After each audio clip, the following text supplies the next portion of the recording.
deployed more than one AI SDR.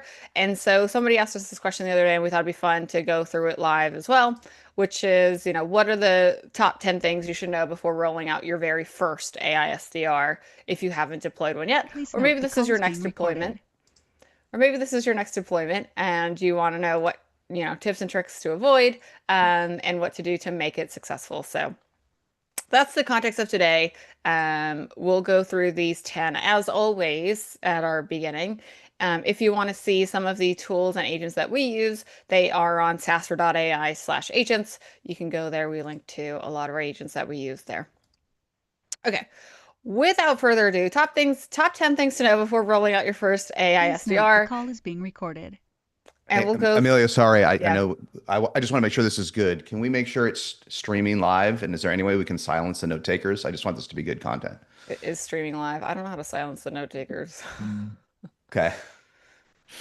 All right, we'll figure that out for the next one. Okay. I just don't want to ruin the Yeah, content. because, I don't, sorry to interrupt everybody, but I don't see it on LinkedIn. I mean, on Twitter. okay, hold on.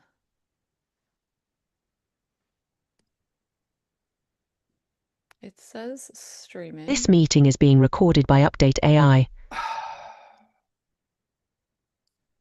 Oh, let me try and mute everybody. Hold on. I can't take it. Otherwise, I got to leave this meeting.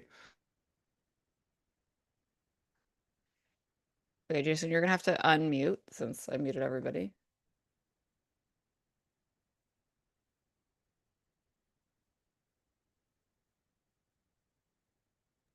Cool. Cool. Okay, sorry. Let's just get it right. Let's just double check. I apologize to whoever's actually, but if it doesn't stream, it's I maybe see it lose on your something. Twitter. You do? I just don't see it. Yeah. Okay. Here, I'll send you the link. Oh, I see. Got it. Okay, never mind. Got it? Sorry to interrupt everybody. Just What? some of our services have degraded. Some have improved. Some Okay, of our shut up. agents have degraded. Yeah. What? Some of our agents have degraded. Sorry. Okay, we've muted everybody. We've made sure their streaming's working. Let's hit it. The 10 things Amelia's going to lead us to know before rolling out your first AI SDR, one of the top 20 questions we get. And then if we have time at the end, Amelia, I assume we can, some folks have already done this multiple times. We can do as much Q&A as we have time for, right? Yeah, we can do Q&A and then we can talk about whatever else you want to talk about towards the end. Because, yeah, I think some of this we've covered, but I think it's important to know if you're going to roll out your very first AI SDR, just because that is our use case that we have multiple actually AI SDRs. Now, I'll preface in saying that you probably only need one. And then to point number one, that I'll drive right into, you probably only need one vendor to do this. Like we have multiples for a lot of different reasons, but most of what you will need to do slash want to do with your agents, you'll probably be fine using just one vendor versus using the 4 or 5 that we have for outbound. And I'll kind of explain why. So just coming into it first, the tool doesn't really matter. Like you're going to see today, I interchange different screenshots from our different AI SDRs that we have, but you don't need to, again, you don't need to use multiple vendors. I would pick one that does the majority or bulk of what you want to do with an AI SDR agent and roll it out from there. You may need multiple in the sense if your outbound agent truly only does outbound and then you need to add an inbound agent that truly only does inbound. So maybe at the max you end up with 2, but I would say you don't need as many as we have today. We just have it hyper segmented with different platforms that do different specialties pretty well. So that's been our school of thought, but I will say, the tool doesn't really matter as much as the strategy and also just making sure that your human playbook works first. So we famously said before, like, we're not going to we didn't roll out our first human, like AI, we didn't roll out our first AI SDR until we knew exactly what was working with our human SDRs, what was working or maybe not working as well in our playbook so that we could give our agents just the very best context of what's working, who should we be reaching out to, what messaging works with that, what segmentation should we be doing to roll out to the AI SDR. Because you have to remember that when you roll it out to an AI versus a person, it's going to take all your context word for word, right? Like it's going to use that to build out its brain. It's going to use that to reach out to prospects. It's going to use that to follow up with any of your inbounds. Like anything you do, it's going to be 100% based on the context you give this AI SDR agent. And for those purposes, you really should know what's working before you do that. Like I've seen some companies we've talked to, which are like $1 million, AR companies, some are over 100 million. We're just rolling out AI SDRs. And I'm like, okay, well, how are you trading it? They're like, oh, well, we're testing copy that we haven't used before. We're trying something new. I think that's the wrong way to go about it. I think you should have something that marginally works and then use the AI SDR to get scale out of it. Yeah. Or maybe to summarize those two types, because we hear this so often, right? Um, if you haven't gotten any outbound to work, buying an AI to do it it's not going to help you. You have to prove it. Any of the agents we use, any of the dozens of agents we use, we are taking a playbook that at least works a little bit. It doesn't have to be perfect. You don't have to have a 90% close rate, but something that is proven, copy, cadence, segment, but you have to have been able to close some customers yourself. You basically have to have at least done founder-led sales before you can hand it off to an agent. It has to work. They have to take you. And the ultimate goal here is to clone the best person on your team. If it's just you, clone you. If you have 4 folks on your sales team and one is crushing it at outbound, or only one can really pull it off, all you want to do is clone. All these products really do in the beginning is clone that person, right? With more knowledge. Would you agree, Amelia? Yeah, I would agree Yeah. 100%. I think a lot of these tools too, if you haven't looked at them or maybe you haven't fully run one yet and you're just going to deploy one, a lot of what you'll see is sometimes I think the vendors will try and steer you somewhat in the wrong direction, which is why I don't think the tool matters as much. As long as you know, like you should be using it at the very start for things that are already working. Like a lot of vendors will tell, even some of our vendors will tell you, oh, you can just use it for pure outbound. It's fine to test things. But then when you go look at the response rates, of course it's going to be lower than something that's working, something that you know that you want to give scale to, maybe something that, your human AEs or SDRs won't do. Like I do think that's a little bit of a trap to be wary of, is I do think sometimes the vendors will try and say that they've had good success with other customers on doing, new use cases, just rolling out brand new, just completely cold outreach. And yeah, to some degree, does that work? Sure, but you might be disappointed with it too if you only do it that way versus scaling out something that you know already works. Yeah, and I want to stay on track, but the interesting thing is, going to Amelia's point she made before, this is a mistake that both raw startups, scaling folks, and very large companies we talk to make the mistake. The raw startups, they've raised a token amount of money, they want a tool to magically get them customers. It can do that if you've already proven you can do it yourself and you feed what works to the AI SDR. If you can't, the odds it works are extremely low, right? And then on the other end of the spectrum, some of the largest leaders we've talked to, folks, multi-billion dollar public companies and bigger, just want to turn on a tool and not train it with what works. It's the same. It's a version. Now, of course, they are obviously, if you've got 2.5 billion in revenue, you've got at least a few SDRs that have performed, but maybe it's bought by a marketing team. Maybe it's bought by a different team. Maybe it's bought with a different perspective, but they just want to turn something on. And the cost there may not be that important to the latter category if you're big, but the results are terrible. They don't reproduce the best 10% of their team inside the app. And if you do nothing else the first 30 days, your job is to reproduce, to Amelia's first point, to reproduce the human playbook works inside the training or the UI UX of the ASTR. If you don't do that, it won't work. Or at Yep. least it'll work as randomly as spooling up some email cadence tool from 5 or 6 years ago. Yep. I would say, yeah, the magic unlock of these tools is using it in a way different than those older tools, right? Like different a way than like the outreaches or like the sales ops of the world. Like those were purely, spool up, do cold outbound at scale, kind of see what results you get. And I think because of that, that's why people try and do the same thing with something that's an AI SDR agent. But remember, it's an agent. It has a brain. Like it has context. It's some of them, like ours can see what's on your website. They can put that context into the email. Think of it more as like a living, breathing agent versus just an outbound email sequencing tool, right? Like that's also the wrong way to go about it. But I think that's why people do that. I think because they were just so used to doing that previously.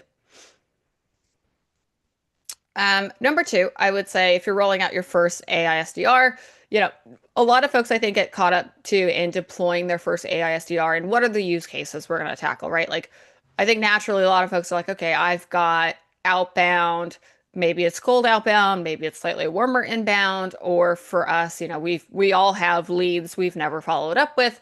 And I think this is where the AI SDR agent can really shine, is to have it do the quote unquote unglamorous work that your humans probably don't want to do, or maybe gripe and moan about doing every week when they have to do it.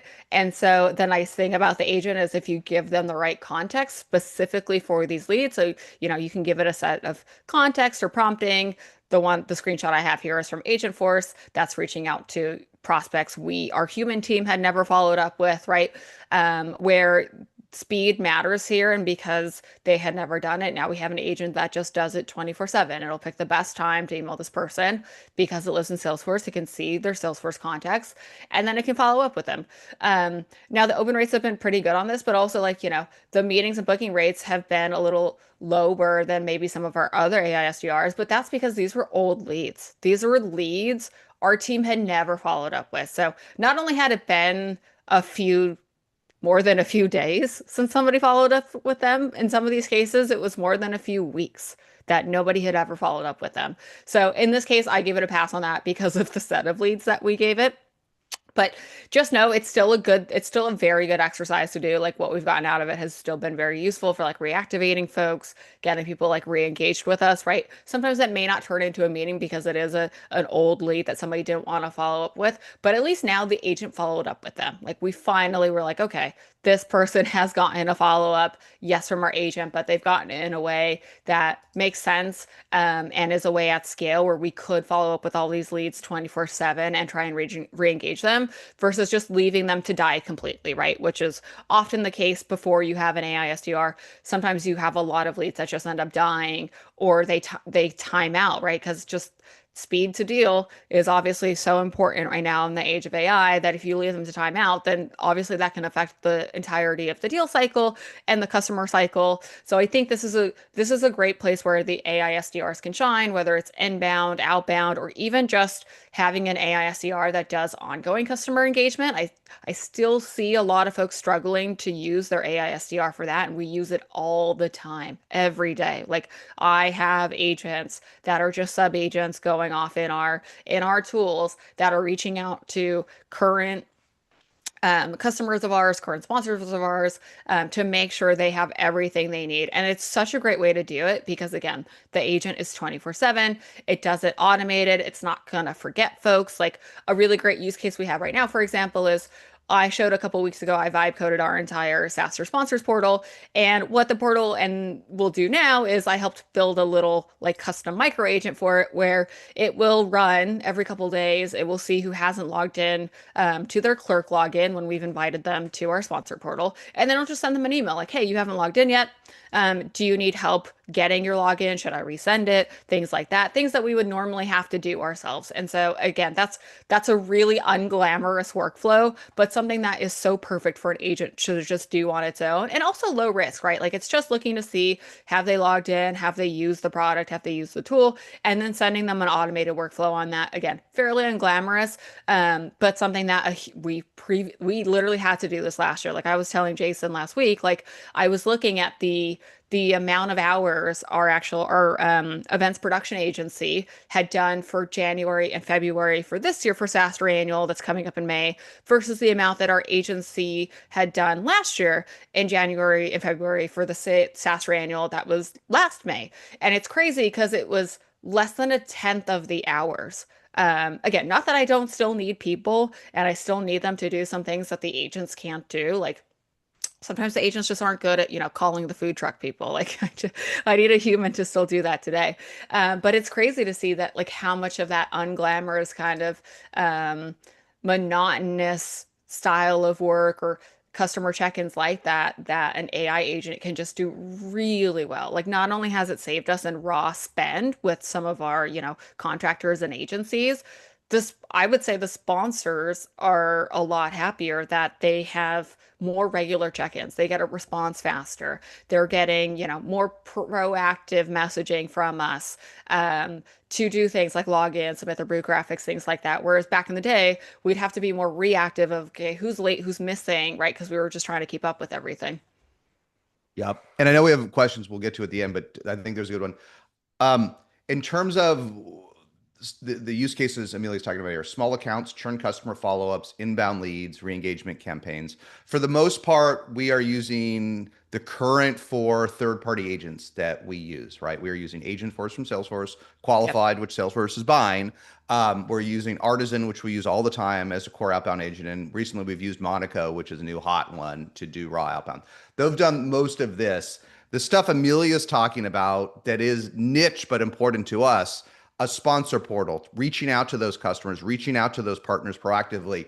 That doesn't exist off the shelf the way we needed it, so we had to build it ourselves. We vibe this ourselves. Our automated VP of marketing and our sponsor portal, it just wasn't. The off the shelf tools are so dated, we couldn't do it. But we did that. They're cool, but we did them reluctantly. And if we could have bought it, we would have. Like, you don't want to build this stuff over many long weekends, and you don't want to maintain it.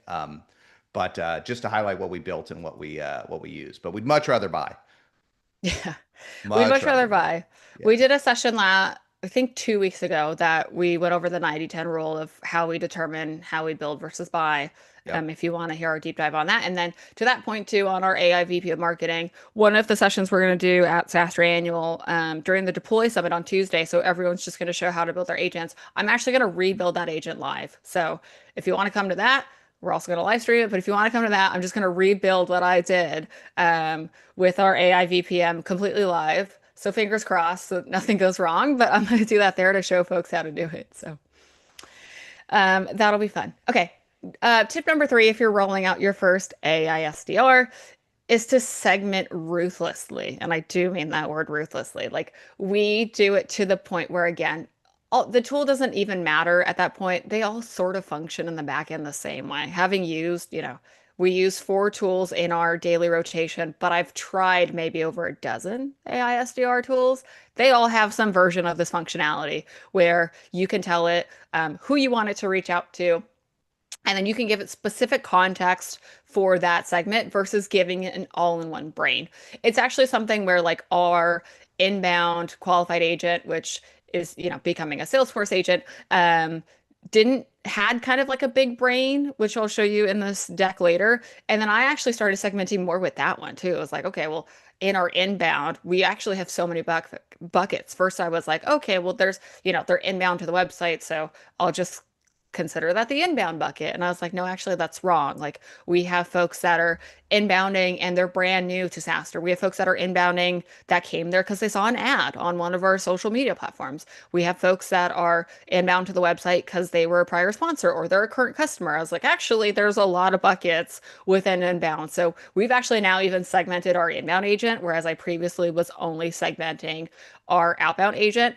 But either way, you should segment ruthlessly so that the context you give the agent is tighter. It's exactly what you want to say to that person versus if Jason comes to the website and he just has one big brain, then, your agent's going to act off, okay, he's coming to the website. What is he maybe looking at? Is he looking at, your pricing page? Is he looking at a features page? Whereas if you segment that, it's, okay, Jason is on the website. He's actually a former lapsed customer and he's looking at the pricing page. Now let me give him context to say what's new with the product, right? Maybe he's churned in 2022 and you have that in Salesforce and you can pull up that context to your inbound agent. Like, hey, a lot has changed, with your product since then. You can highlight those new features to that person with something like an inbound agent. And so that's where the segmentation helps add a lot of context and just have a lot better of a conversation between the agent and the human being that's interacting with this agent. Same thing goes for inbound. We segment ruthlessly to the point of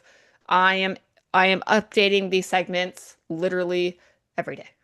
I literally will go through like our website visitors. I'll resegment folks that are opening emails. I'll segment folks again. I'll do folks that are already customers of ours, but maybe haven't logged in when they need to.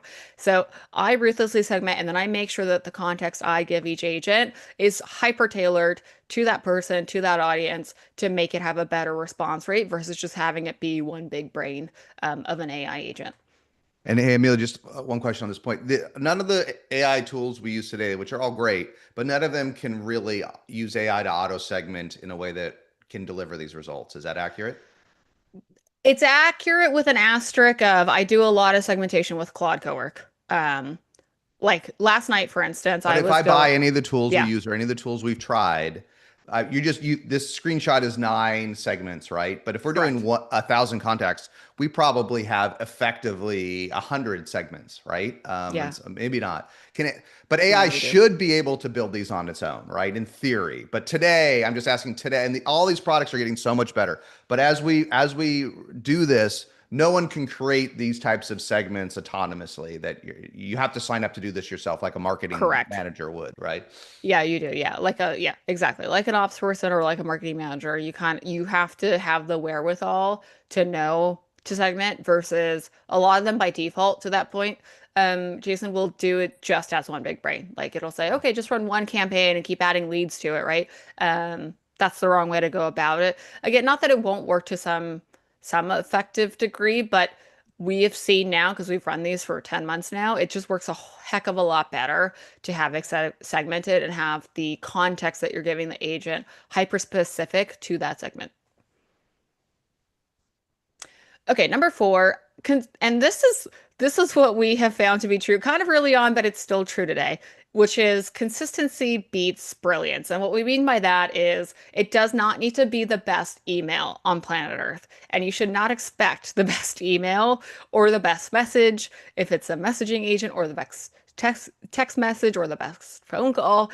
It does not need to be the best. I will tell you, we've sent this is just artisan, but it's sent 40,000 messages. Okay, I think our qualified is later on this deck. That's sent like 100,000 messages because that's an inbound.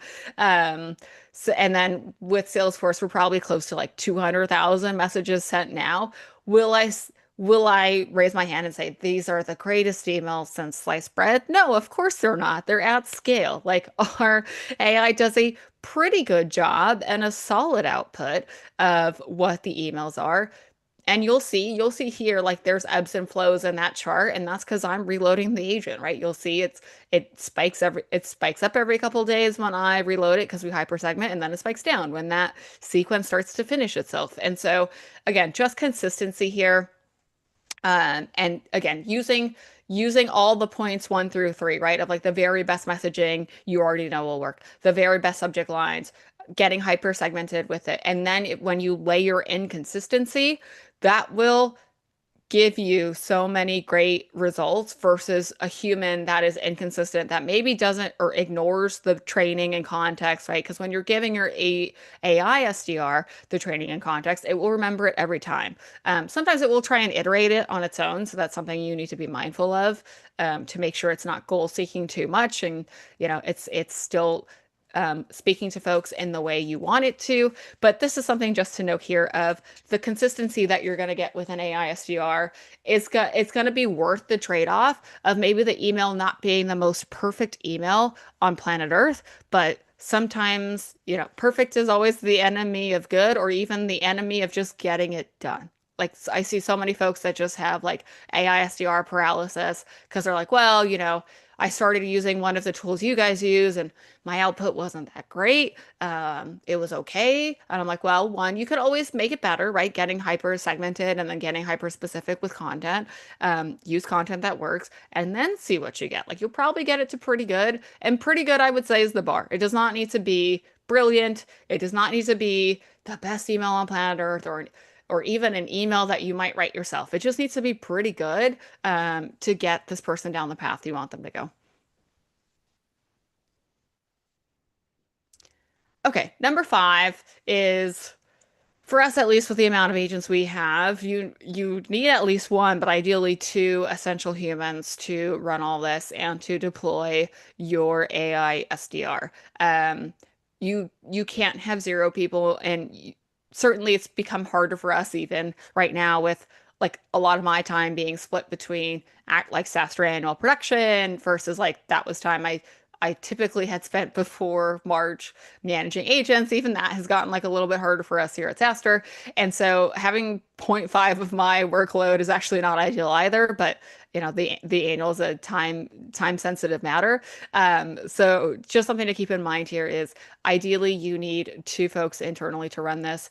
Even if you can just find one, but then you will need to find a backup, right? Like So not that your agents are going to leave, but what if that human leaves? So you do need to have like a backup system and a plan to keep all your agents running. And so it's essential to have at least two folks working on this, monitoring the agents. Because if not, you'll see, like I just showed in that, artisan chart, your agents can sit idle. Like, unless it's an inbound agent where you have, like ours is on full automatic, that one doesn't idle as much. But our inbound agents and many of your inbound agents, because of how we do this tooling, which I do think is the best way to do it, your agents will sit idle if you don't give them new segments, new context, new people to go out to. It will finish its sequence in a couple days and then it will sit there until you give it the next one. And so I think that's why it's essential to have two folks to backfill each other to make sure your agents are always optimized. That is, otherwise, you're wasting a lot of time and money if they're just idling all the time. I will say too, the reason I showed a screenshot on this one of Monaco is like Monaco's a very interesting, distinct use case. We're actually not their perfect ICP. Their use case is more for folks that are starting up and maybe don't have, maybe you've got some messaging figured out and you have, let's say, 20 or 50 customers, but you want to get the next, 100 customers. Theirs is great because theirs will actually fill your pipeline more automatically based on lookalikes. So that's what I really like about it is I haven't had to, that one hasn't sat idle for us because it's just refilling the pipe when it finishes the sequence. It'll grab another lookalike company close to our audience. It'll see, okay, did Snowflake reply to you? They did. Okay, great. I'm gonna go, outbound to another companies like Snowflake. Okay, did OpenAI respond to you? They did. Okay, great. Now I'm gonna go out to other companies that are like an OpenAI, which there aren't many of, but it'll do things like that to keep the pipeline full, which I think is pretty cool versus some of the other agents we've tried. So they don't all do that. It's just something to be aware of. Again, agnostic of the tool, something to maybe ask your tool provider too, if you're worried about your agents maybe sitting idle too much, or if there's anything else you can do to make sure data is always flowing into your agents. Like right now, I don't know if I'll be able to finish this pre-annual, but right now I'm trying to see how I can actually get some of our agents all hooked up together to talk to each other more regularly to solve this problem. Um, but again, it's kind of a later down the road problem once you have your agent fully deployed and it's starting to work for you. Okay, number six, and this is hyper important. Read everything. I would say in the first 30 days, and then read almost everything every day after that. So if you're rolling out your first AI SDR agent, you are going to want to read everything. And maybe you're going to want to read everything before you hit publish or send or whatever the equivalent is in your tool, before it goes out to somebody in your, outbound or inbound list or whatever it might be. You're going to want to read everything during that initial deployment to catch things like, sometimes I think our agents would spell SaaStr incorrectly. Not that it was wrong, but there's two capital S's, and sometimes it would lowercase it. And so I would make a rule in the agent to say, always capitalize SaaStr as, the S's are capital. And then I would write in rules like always use SaaStr in the subject line because we have a bit of a brand. And so typically, it works better if SaaStr's in the subject line versus it looking more generic. There were other things that we would catch in the first, messages at scale of sometimes it would, because again, our events are timed and we use a lot of these for our events. Sometimes it would use the old dates because it would just scrape the internet and then it would find like the old dates. And so it was super important just to read everything. I also think it's the only really way to learn it is to see what does your agent actually output? Like if you only care about the inputs and you're not caring about the outputs, you're only seeing half the picture. Like you do want to see what your agents are saying, what they're doing. And like I just took the screenshot from Tuesday. And this is an important nuance here that I'll just explain this workflow through.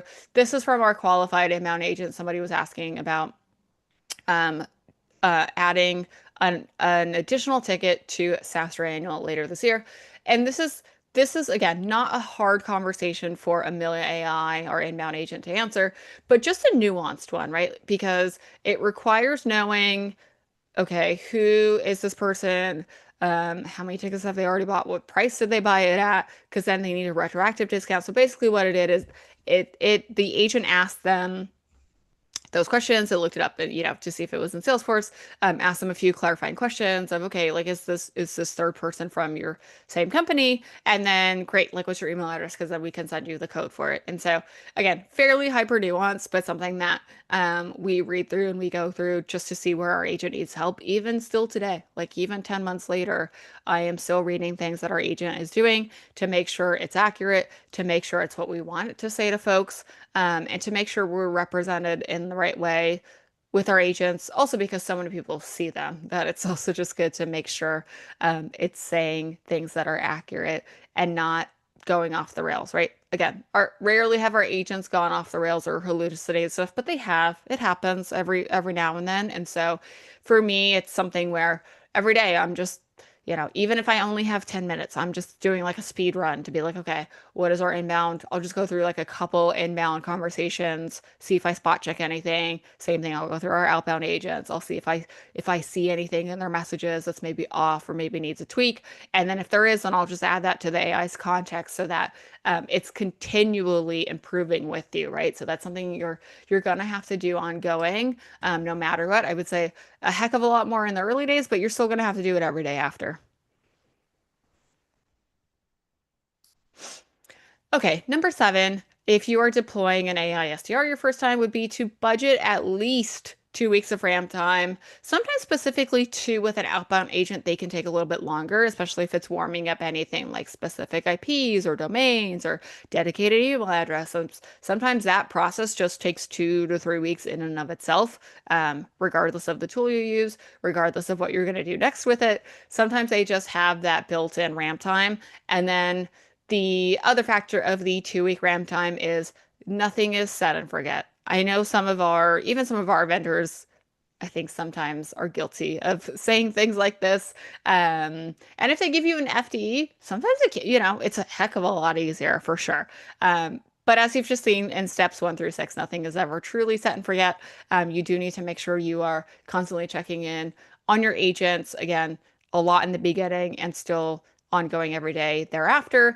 But the iteration and like the context and training you're going to give your agents just takes a lot of calibration and testing, and it is a real time investment. It is, again, something where typically sometimes I have a little bit more time in a day than another, but it's something where every day I have to, no matter what, even if I can only sneak in a 15-minute speed run at the end or beginning of the day to go through what's going on with our agents, and that's kind of it. That's still every day, right? That's still like having a short one-on-one with like a human counterpart. And so you've got a budget at least 2 weeks in the beginning of almost nothing else. And I think that is sometimes surprising to folks, is you got to almost put everything else aside to really make this work. Because if you're watching or listening to this and you're like, okay, I haven't really thought about 1 through 6, but I'm already pretty far along with a vendor that I think I want to use for an AI SDR, and then you get that product, you get into the back end and you're like, oh shoot, I do need to do those steps 1 through 6. Probably steps 1 through 6 will take you about 2 weeks to do, right? Like, figure out what copy works, what subject lines work, what time of day works, hyper segmenting your base, and then multiplying those steps of like 1 through 4 by each segment. Okay, great. Now, right, actually do the deployment either with an FDE or with their team. Like that alone, with some other meetings, will probably take you 2 weeks just right there as you put everything together and then work through, okay, do I want this AISDR to flow information back to something like a Salesforce? Is it going to live in the silo? How is it going to interact with other things? Okay, once I've added an outbound AISDR, do I want to add an inbound one? Do I want to add one for customer success? There's just all these things that kind of snowball. And so it's not even really the implementation that takes the longest bit of time. It's a little bit of the mental overhead and tax it takes to set all this up. There's obviously some real steps here that we've outlined that you will need to do when you roll out your first AI SDR. But anything we have found takes at least 2 weeks. Even Monica, which is super great, and has, it's really good at the agent refilling itself and keeping our pipeline up to date. That part is really nice. But even the beginning, I think we got it down to like 1.5 weeks. It still took us 1.5 weeks to get it all set up, right? Like nothing we have found is instant. So I would be wary of anything that you see as like an instant AI SDR. Oh, roll it out today. I'd be wary of that for a lot of reasons. And two, I would say a lot of this is the prep that only you can do, right? Like most of these vendors, regardless of the tool, will help you out. Some of them will give you an FD. Most of them, more of them should. I, but regardless of that, I would say budgeting at least 2 weeks of RAM time is fairly standard now, with all the prep that you'll just need to do too to make sure it's successful. Okay, number eight. We get asked this quite a bit, I think, because we're one of the few folks that have a voice agent along with our chat and email agents. I will say we don't use like a text messaging agent at this point. I know a few of our vendors are actually playing around with that, so we'll see how that goes. Um, and so we have a voice agent too who's multimodal, so she has video as well. But what we found, because Amelia AI, our like chat and video agent, has been live since about November. Jason's AI, if you talk to his Delphi, you can do it in also in chat or voice. That's been rolled out for almost a year now. And what we have found for the last year is that most people still prefer to chat with an AI SDR over chat or over email versus either phone, voice, or video. I think it's some of it's just a comfortability thing, right? Like literally I was on the phone with somebody yesterday. I was doing a speakers call for their speakers SaaStr Annual, and she went to SaaStr Annual to look at stuff, and she goes, "Is this?" She's like, "Oh, this AI agent just popped up, and it looks like you." I was like, "Yeah, it is me." Um, that's Amelia AI. I literally went to the qualified studios to record that and do motion capture of her so that I would have a full multimodal agent. Which was a fun thing to do.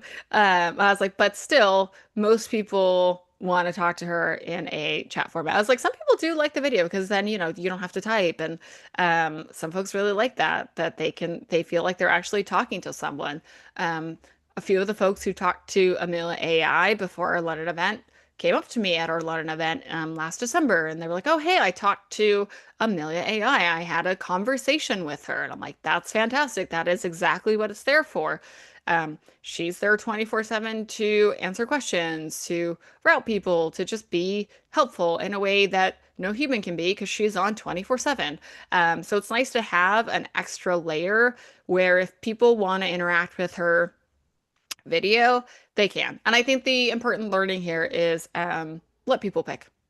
Like I don't think you need to strictly be chat only or text or email only and or that you need to be only video. Like we let people choose. If you want to chat with one of like Amelia AI or Jason AI, you can chat with them. If you want to use the video, you can have a video call with them. If you want to just do a text-based conversation with them, you can just do a text-based conversation with them. And so I think it's just important to let people pick their preferred format and whatever they're comfortable with and let them interact with your agent from there versus trying to maybe force them down one road or another. Yeah, this is and this particular use case is us using qualified, which has I don't even know what they use. They don't use Synthesia. Someone asked. They use I think a more cost-effective vendor, right? Underline. I mean, It's called Tavis. Yeah. Avis that we yeah, that's who Yeah. they use. Um, the 85% of the 15% that want to speak with the digital you, do we have a sense? Do they go as far deep or do they revert to chat? Do you happen to know? They typically stay in video mode, I think, They want to because, talk to the video yeah, version of they you? want to Yeah. talk to the video. Yeah. It's like because her default is chat, right? So like her default is like I'll show you. You can just go to No, yeah, yeah. SaaStr. I know it, but I mean you can Yeah, show okay. folks, yeah. Like, yeah, you can just go to anyone on this call though can just go to SaaStradio.com. Yeah. You'll see her. This is No, I her get it. So people do it. yeah. I do think there, and this 8515 was pretty, our first AI agent was this general agent called Delphi that does, still used hundreds of thousands of times where people can chat with the digital version of me. I think these were the rough 8515 ratios too for voice versus chat. They actually deprecated video. Mm. Unfortunately, they didn't think it worked well, but I do think there's a benefit that it looks trustworthy and modern and connects with you. So I do think there's a benefit, but maybe our learning for B2B use cases, it may be more indirect than direct, right? Yeah, Yeah, you I think don't it's more, if you're not ready to start off with voice, don't kill yourself. Like just get the yeah, basic don't kill chat yourself. going. And then down the road, once it's dialed in and it's working, if you want to have some fun and add it, it's cool, but it doesn't need to be a day one implementation, the video voice, right? Right. And our qualified had already been on for maybe at least a quarter by the time we added the voice and video component to it. So it was already up for a bit when we started the process of, going to their studios, recording Amelia AI, deciding what we wanted her, how we want her like voice and video interactions to be versus chat. Obviously, maybe this is obvious to everyone, but I'll just say it for context is you have to have a lot more guardrails though in a voice slash video agent than you do a text-based agent. Maybe for obvious reasons, but because it's a live avatar, sometimes like the wild card of this, we were like, well, we think we know what people will ask her, which is, we have at least a quarter of data of what people have been chatting with her about, and so that's how we trained the voice and video agent. And then we're like, but then people started asking her more personal questions about me. And so that was a learning. They were like, oh, well, can I talk to real Amelia too? Or they'd be like, oh, what's Amelia's email address? Which she does give people in certain context, not just if you blatantly ask her, but or they'd ask other questions like, oh, where's she? Like thinking people were like, where's she from? Or like, what's her LinkedIn? And so they just started asking more personal questions because again, I think some people thought it was actually me like chatting back to them in the voice component, which is okay. But yeah, I was like, no, that's still it's a slightly different brain than our chat interface of qualified. Because obviously, again, we were like, we're just gonna have to put in more guardrails because what we want her to do is still steer the conversation towards the same goals. And sometimes when you're talking in person, you can get off track or you can get distracted or you start asking Amelia AI about real Amelia. And so we had to put in just more training and context and guardrails for Amelia AI to be like, okay, it's fine if they start asking those and you can answer it like this way. We literally told her what to say. But then also try and get them back to whatever they were doing on the website. Like if they were trying to buy a ticket, try and steer them back to buying a ticket. If they were trying to book a meeting, show my meetings booker to just book a meeting with them. And so we had to put, again, just like additional things you don't necessarily need to do in chat in the video format. But I think people have fun with it, to be honest. Again, for folks that prefer this format. But yeah, it was not something we rolled out day one. We already knew what was kind of working in our inbound agent. It had already been up for more than a quarter, and then we started to tackle the video and voice component. But it's fun, and I'm actually figuring out a way for Amelia AI to be live at SaaStr Annual. So you guys, if you guys have not talked to her on the website, you will have another version of her that will be at SaaStr that you can talk to. So, okay, on that though, actually, what's interesting about Amelia AI is you could probably guess by now, it is a very person dependent deployment, which actually we would recommend avoiding for other folks for many reasons. And I think, if you look at things like Amelia AI or the Jason AI that's live on the site, those are so tied to us. Like those are not only our entities, like the Jason AI talks like Jason, like it's kind of crazy, like it has your personality. A bit of Amelia AI kind of talks like Amelia.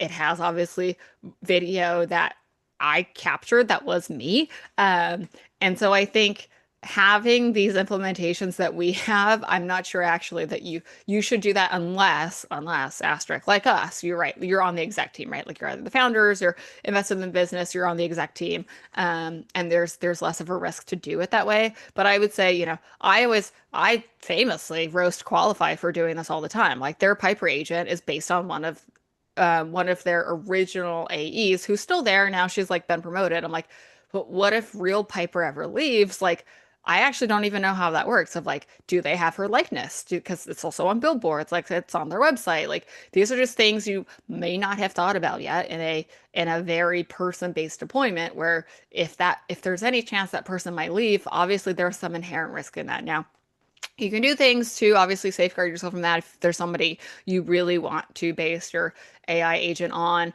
to make sure you have, maybe the rights to the agents if they ever leave the company, etc.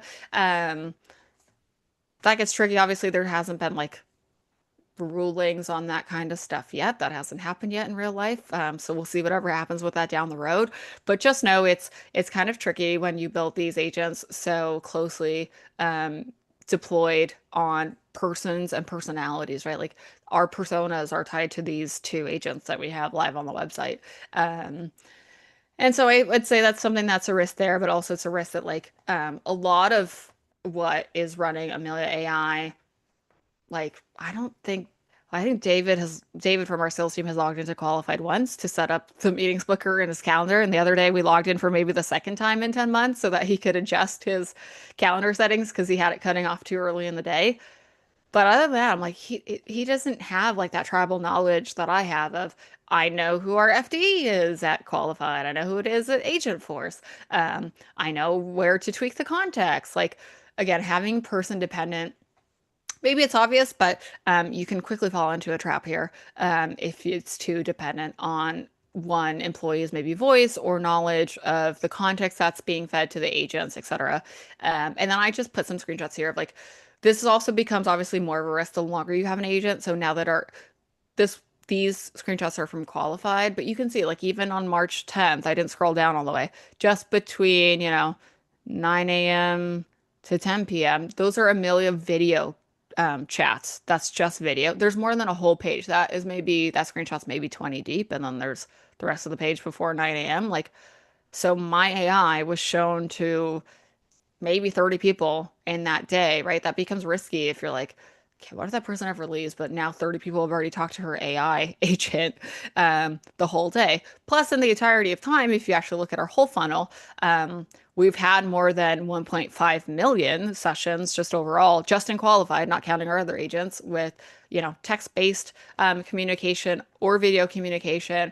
And so it just becomes a real risk if you don't have some sort of like backups or documentation for these agents going forward. Because the more you use them, you'll see like we've had Qualified up, we rolled it out last August or so. So um, maybe 6-ish months now, but 6 months and 1.5 million sessions, that's a lot of sessions.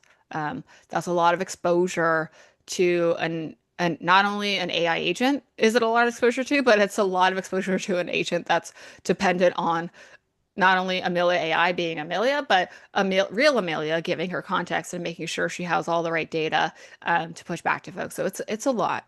So it can scale pretty fast, and so I think the speed is sometimes something folks don't account for when they roll out their first agent because you don't realize how fast it is, right? Like once you get past your 2 week maybe implementation period, once you deploy your agent and your agent is fully deployed, that thing will just go. Right? Like it's just gonna go every day constantly. This is 1.5 million sessions. That's on one website, by the way. That was not counting. That was just like SaaStr annual. That wasn't plus SaaStr London. Like it just can scale so quickly. That is something you want to be mindful of too, because I feel like folks don't maybe fully understand that they can quickly spin themselves up and have like again almost infinite conversations at scale with people. Hey, Amelia, I know it's not the point, but you raised one that comes up a lot. If you had to spitball, um, how much data, how you said 1.5 million sessions went into Qualified since we've Yeah, started, right? yeah. How many sessions, how much data do you need for most of these products to work versus do you need to get bigger and be a bigger startup until there's enough data generated for them to be effective? Yeah, I put it on the next slide Okay. here, because it is our last point of your data slash your fundamentals have to work before you have an AI agent.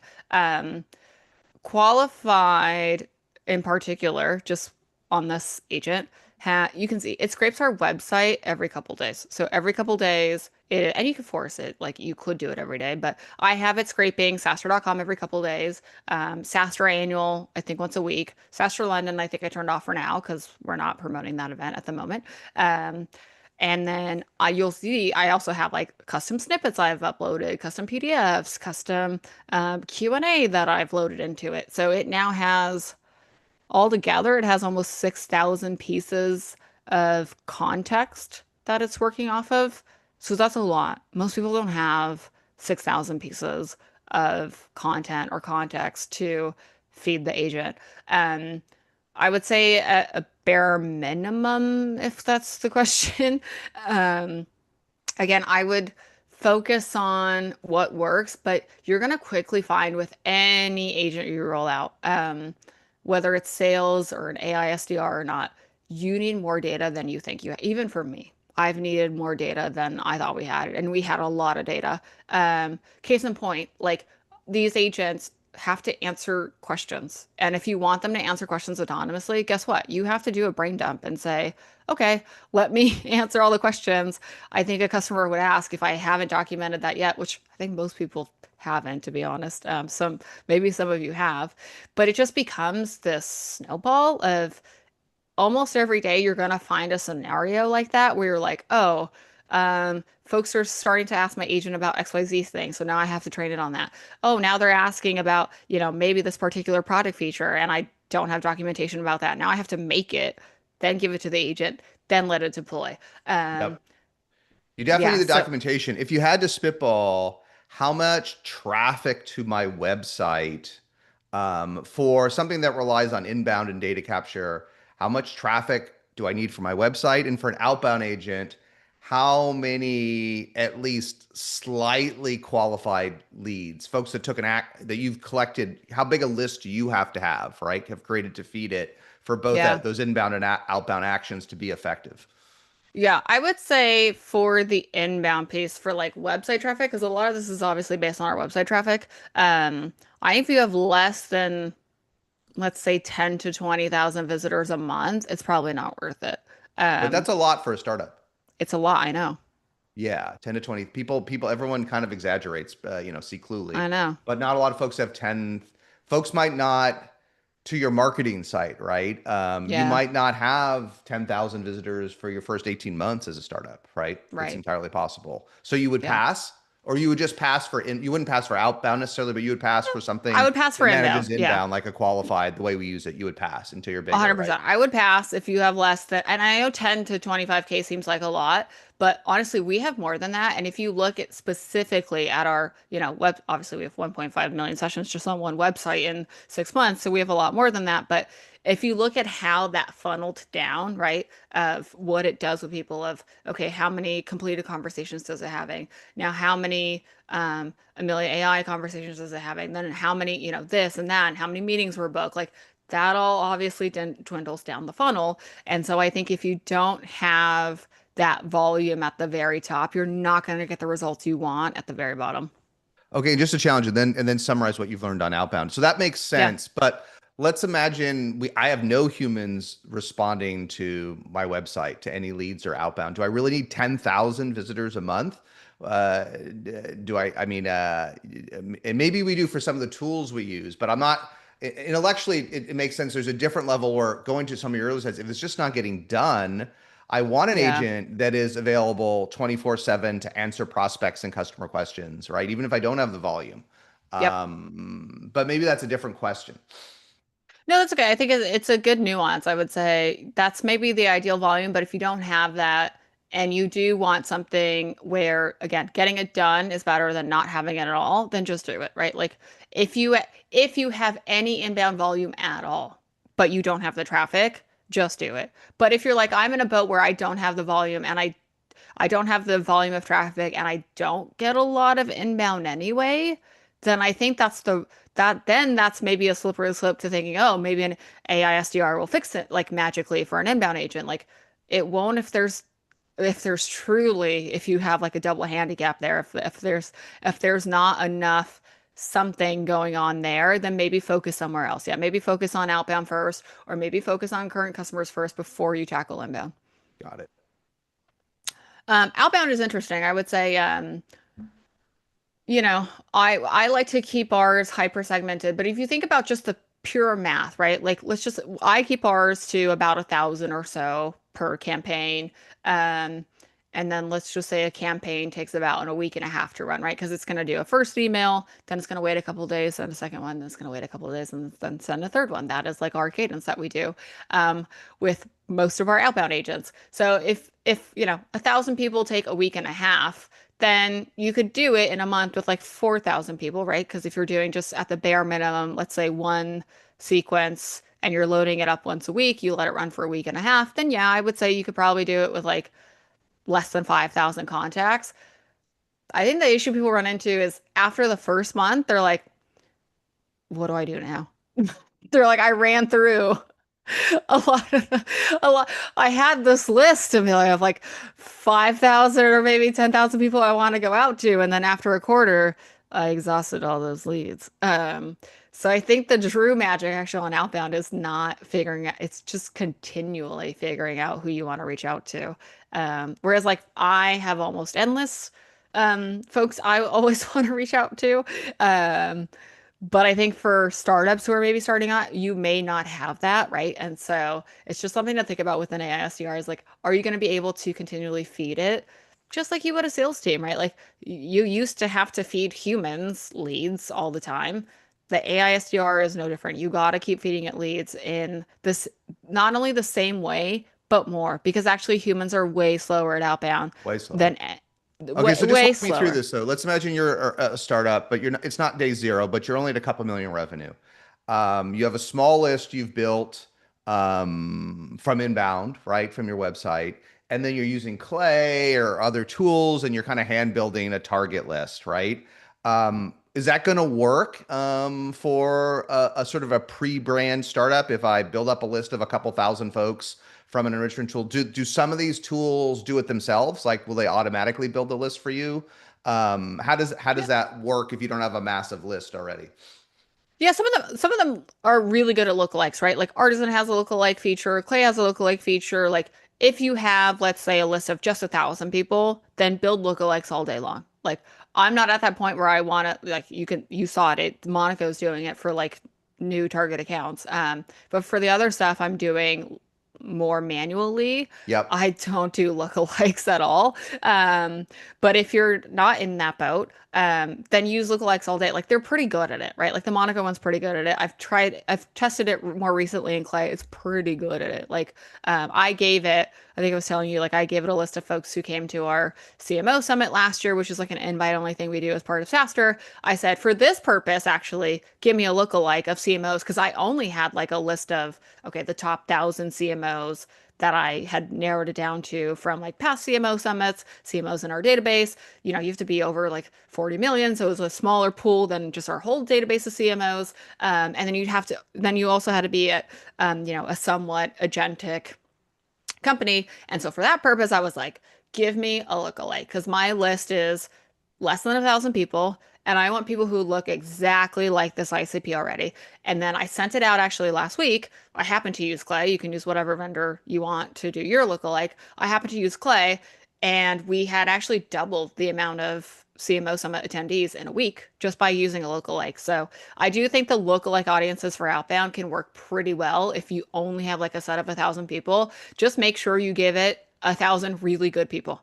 Like don't give it like, oh, this Joe Schmo company churned or I only have like um customers that I maybe don't want the same DNA of. Like give it your best customers and then make a lookalike. But I do think for outbound, you can get away with having a smaller list, and maybe that's a better place to start with before you scale out the inbound, is to use a lot of those lookalike lists to start building out outbound. And then you can do other things like layer and ads, whatever. But that for us, like even that just use case and scenario right there worked really well because I had a much smaller list than I normally have to work with, and it still worked. So if you do it yourself with a human, you prove the copy and context that works, that gets meetings, right? If your list is then too small, you can get to initial scale for it to work with a thoughtful copycat list, right? I mean, Yes. classic crappy copycat lists are a low effort thing like bind a purchase list.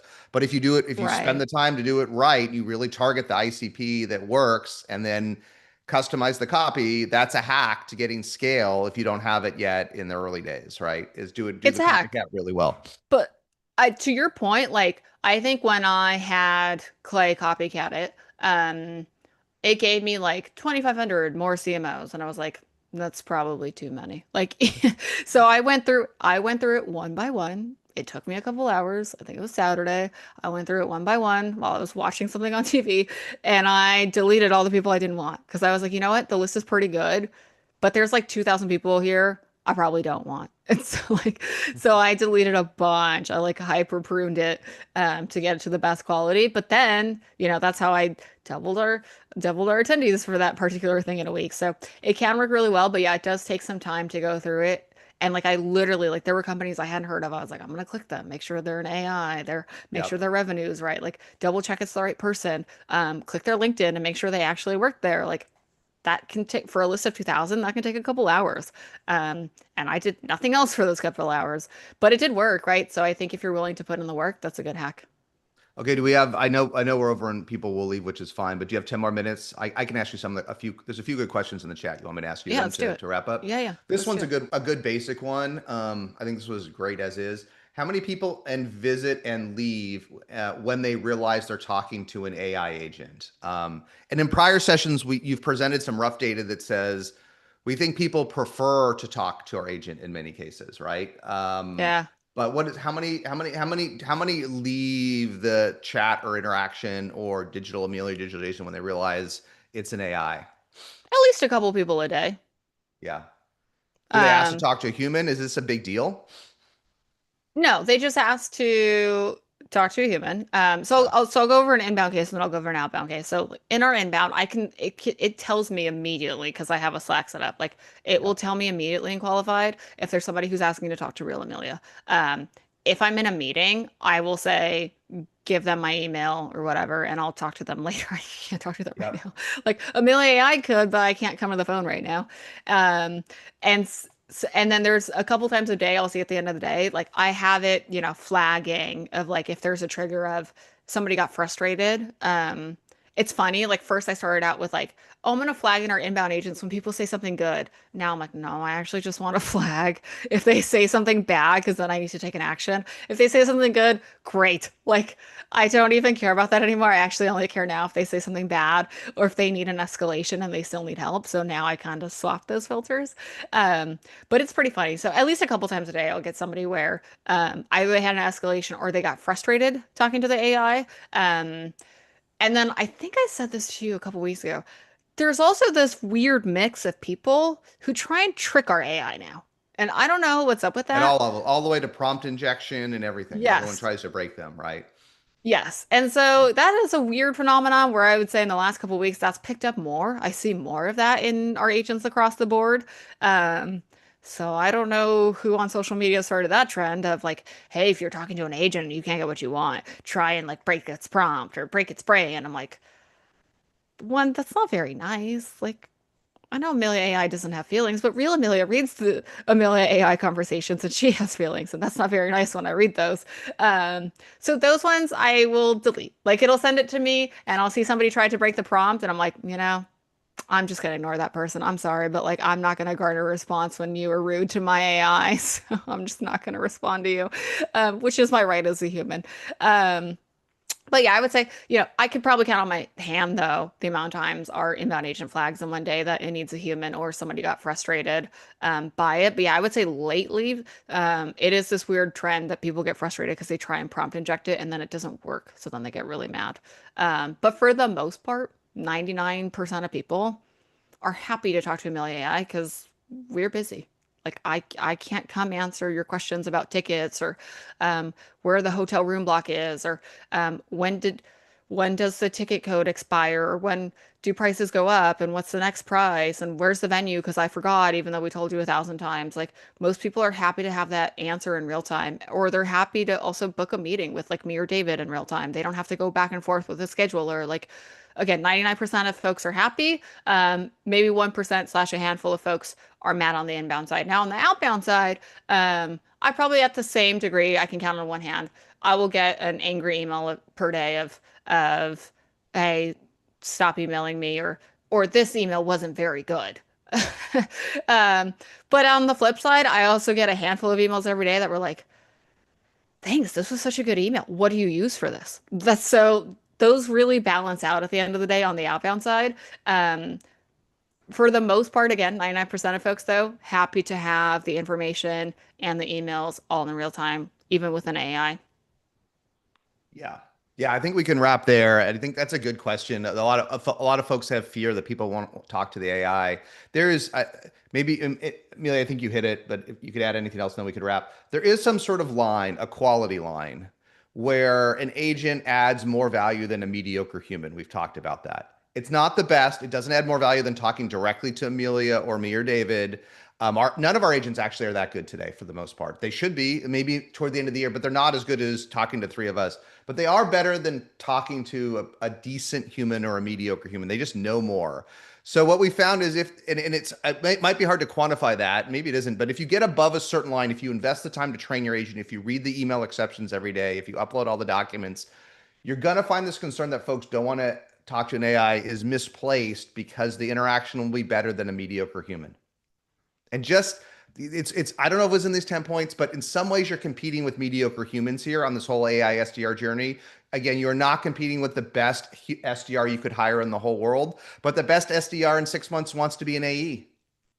The best 6 months and nine SDR in 9 months might leave and go to a better company. The turnover in SDRs is the highest of anything in go to market. So there's the notional pretend competition of the best person you ever worked with, and then there's the reality that if you get above the bar, you're going to find and you invest the time training, you're going to find people are happier to talk to that AI than to most humans. Yep. It just is. It just is. So anyhow, this was great. Thank you, Amelia, for driving this. Thanks everyone for joining, and we'll keep it going and see everyone at SaaStr AI Annual in May. Thanks, everyone.